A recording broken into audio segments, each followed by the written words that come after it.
Hello, I just got live, so welcome. So I'm going to talk about my experience yesterday.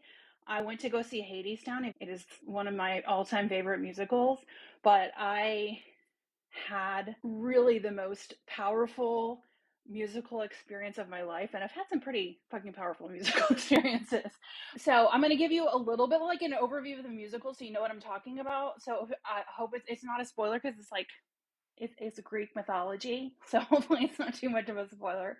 But basically, the whole show is about a Greek tale of Hades and Persephone and their love story, and Orpheus and Eurydice's love story. And Orpheus was the son of a muse, and he was an artist, a musician. He plays instruments, and he was writing the song, and he falls in love with Eurydice.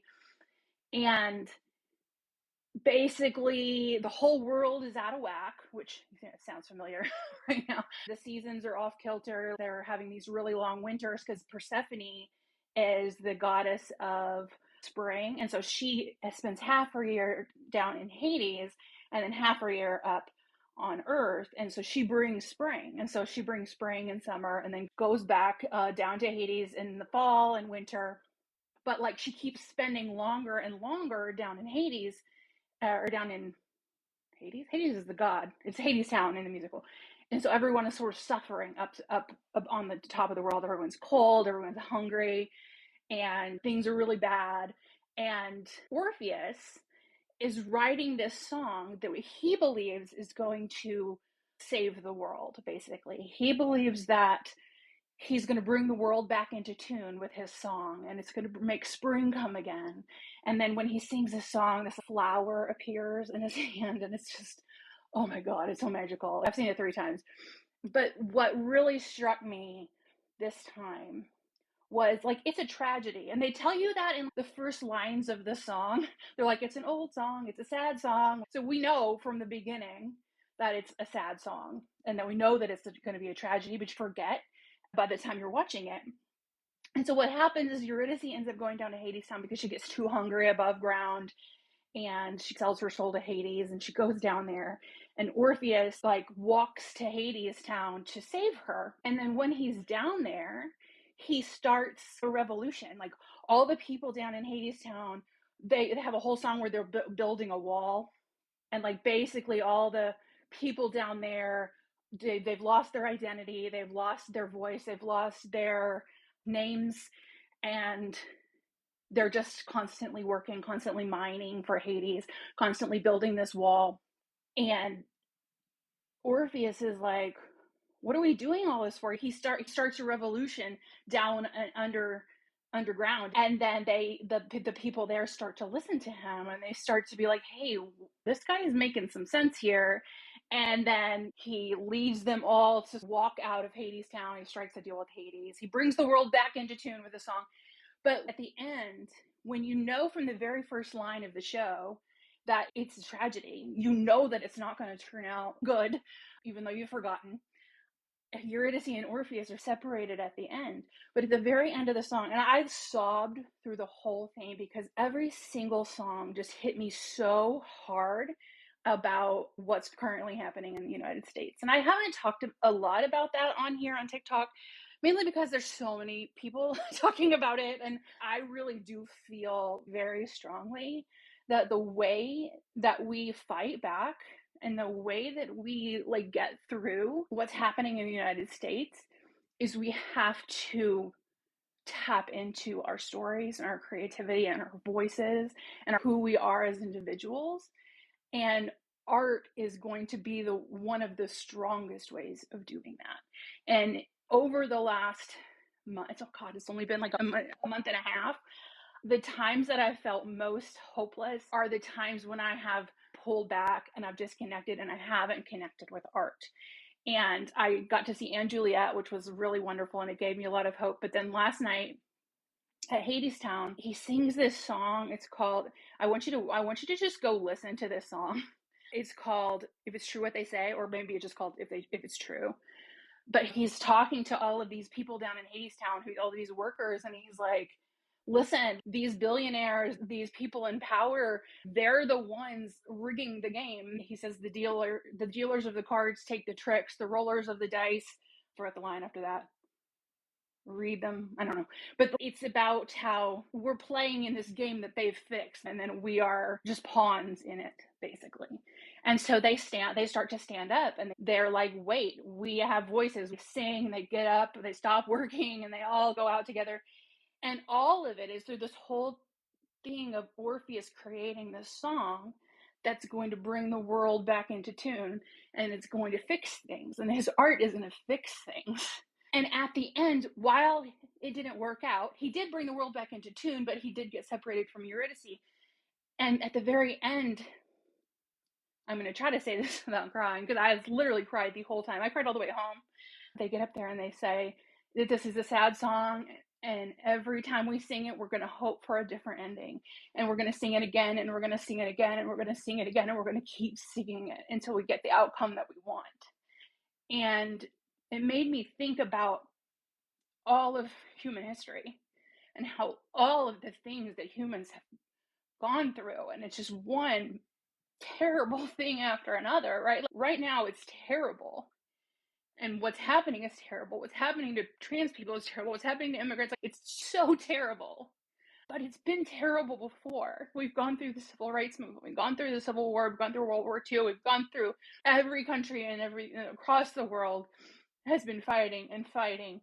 But what brings me hope, and what brought me hope last night, was that we're still fighting and that we are making progress. And the reason for all of this stuff that's happening right now is because we have made a difference. Trans people have embraced who they are, and they've gone out into the world, and that backlash is hard and awful and terrible, and like they're trying to erase people's existence, but it's like there has been progress made, and we have to keep fighting. And the best way that I know is through art, is through story, is through music, and not just art that is made to try to change minds. I'm going to make a powerful painting that's going to change people's minds. No, the thing that you need to do is tell your truth and your story, your specific story. This specific story from ancient Greek mythology. How many thousands of years ago was that? 2,500 years ago? I don't know. That story is informing our world now. And it's when we put our full truth into our art. It's when we put our full hearts and our souls and our authenticity into our art. That is what's going to make the biggest difference, because that's how we change hearts, and that's how people see that, like, we're all people. And it's just a plea to make more art. And I feel like I'm still processing it, because it was just last night that I saw it, but it was sad that it ended the way it ended, but there was a hopefulness. And they raised a toast and they said, to the world that we dream about and the world that we live into. And they all toasted to it, and art is what is going to make that difference, because art now is global, and it is independent, and it is, the art world doesn't tell us what's important anymore. It is now the artists who are telling us what's important. It's not the rich people paying the artists to make the art. In the Baroque time period, the Catholic Church paid the artists so that they could keep the Catholics in and not split off to be Protestants. Like, they put a lot of money into the art to do that. Right now, we have individual independent artists who can tell their story and make their difference. And it doesn't have to be through visual art. It can be through music. It can be poetry, writing books. It can be even making videos. This is how we're going to get through it, is if we really fully give ourselves over to our creativity and tell our truth and tell our story, and not hold it in. And I don't know about you all, but I have held in a lot of feeling over my life as a neurodivergent queer person. I never really felt safe showing my full self out in the world because it was like you constantly get shut down. But now is the time, and even though it's like terrifying to show that because there's real danger out there right now, but if we have the courage and the bravery, and especially if you have that call and that pull to make art, if you have something to say and you have a story to tell, you have a voice, like if you know that in you and you've always known that, it is your obligation. It is your obligation to tell your story. Because if you're having that pull and that call to speak up, and if you're having that call to create, that is happening to you for a reason. And it's hard. And when I wrote my book, it was really hard to say all the things that I had thought my whole life and I kept in for so long. And the aftermath of it was hard too. But we have to speak our truth. And people need to see real human vulnerability. And Hadestown did that brilliantly, and it continues to do it brilliantly. Every time I've seen it, I'm completely blown away. I've listened to the soundtrack 6,000 times, so I love that show. And it's never not amazing, and I don't know how. It just keeps getting better. I was like, how is it even better this time? I don't know. The first time I saw it was like right after Trump was elected, the first time. And it's really hit different this time. It really did. Anyway, I think that's what I want to say. So let's make art, let's tell our story, and let's fight this with our hearts and our souls. And that's going to connect us. It's going to be the way. One of the ways. There's going to be a lot of ways of fighting. Okay. Thank you. I love you.